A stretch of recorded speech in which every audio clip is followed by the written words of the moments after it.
Assalamualaikum warahmatullahi wabarakatuh. Kita lanjutkan perkuliahan mata kuliah ilmu perundang-undangan ya.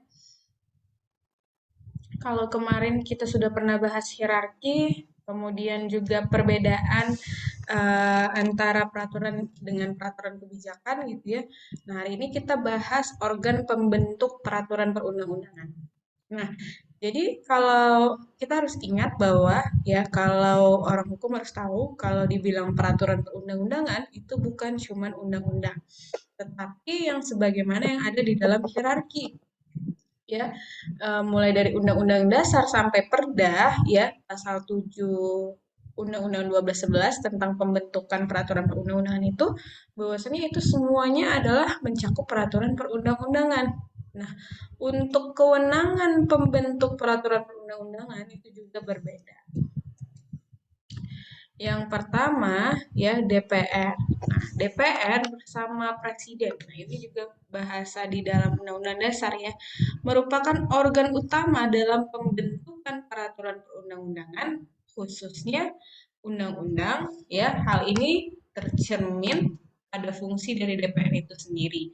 Pasal 20 Undang-Undang Dasar 1945 menjelaskan bahwa DPR memegang kekuasaan membentuk undang-undang.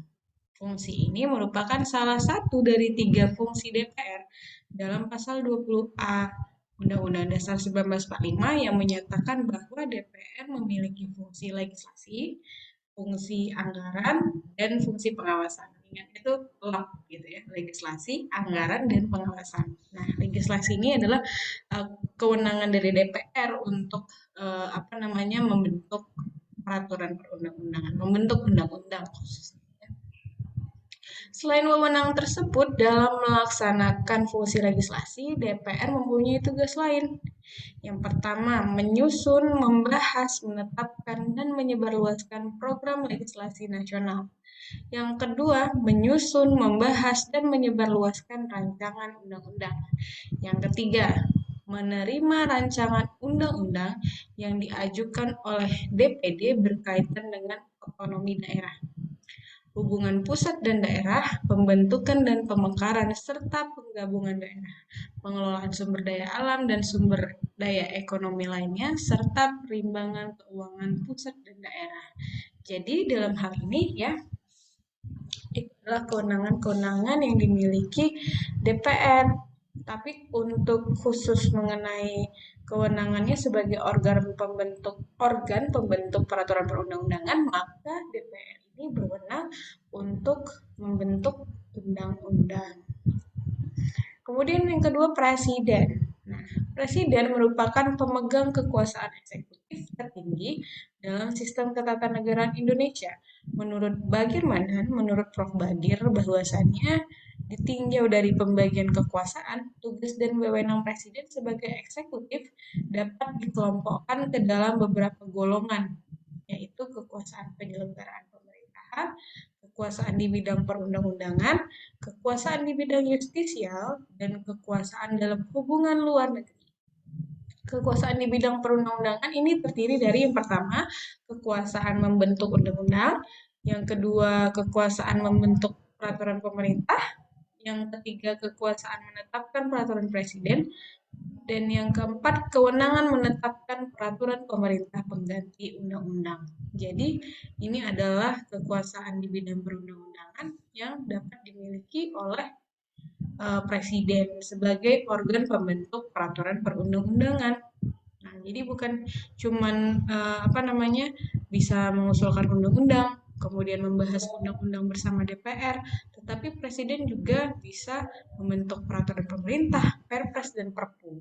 Nah, itu dia kewenangannya. Jadi dalam hierarki peraturan perundang-undangan itu presiden bisa membentuk undang-undang, PP, Perpres dan juga Perpu. Nah, itu dia.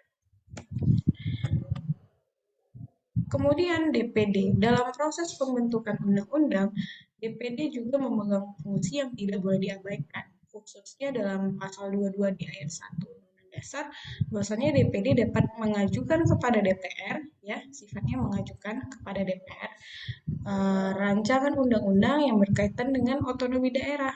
hubungan pusat dan daerah, pembentukan dan pemekaran serta penggabungan daerah, pengelolaan sumber daya alam dan sumber daya ekonomi lainnya, serta berkaitan dengan perimbangan keuangan pusat dan daerah. Jadi DPD itu ya sebagai organ pembentuk peraturan perundang-undangan hanya bisa mengajukan organ ataupun lembaga negara yang dapat mengajukan RUU dalam hal pemekaran daerah misalnya. Kemudian kepala daerah dalam pembentukan perda contohnya. Tugas dan wewenang dari kepala daerah di bidang legislasi dapat kita lihat dalam Undang-Undang Nomor 23 Tahun 2014 tentang pemerintahan daerah ya. Bahwasanya tugas kepala daerah di pasal 65 ayat 1 huruf C dan D menyusun dan mengajukan perda, rancangan peraturan daerah tentang RPJPD, rencana pembangunan jangka pendek daerah, dan rancangan perda tentang RPJMD, rencana pembangunan jangka menengah daerah kepada DPRD untuk dibahas bersama DPRD. Nah, kemudian ada juga dan menyusun ya tentang rancangan pertanggungjawaban pelaksanaan APBD kepada DPRD untuk dibahas bersama. Jadi di pasal 65 ayat 1 huruf C dan D ini huruf C-nya itu tentang RPJMD ya dan RPJPD, dan di huruf D-nya itu adalah tentang rancangan usulan Pemda terkait dengan APBD.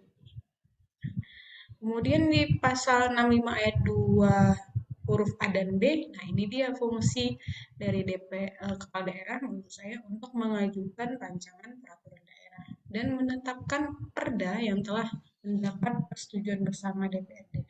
Jadi secara kurang lebih ini ya sistemnya itu sama antara pembentukan undang-undang dengan perda. Kalau undang-undang antara DPR dan Presiden, kalau perda itu antara kepala daerah dan DPRD. Kemudian DPRD ya sama halnya juga mempunyai 3 fungsi, di mana salah satunya dalam pembentukan peraturan daerah. Fungsi pembentukan perda ini dilaksanakan dengan cara yang pertama membahas bersama kepala daerah dan menyetujui atau tidak menyetujui perda. Kemudian yang kedua, mengajukan usul rancangan peraturan daerah. Jadi sama kayak undang-undang, bisa rancangan undang-undangnya itu bisa dari presiden ataupun DPR, sama kayak perda bisa dari kepala daerah atau dari DPRD yang mengusulkan rancangan peraturan daerah. Dan kemudian yang berikutnya menyusun program pembentukan peraturan daerah bersama kepala daerah.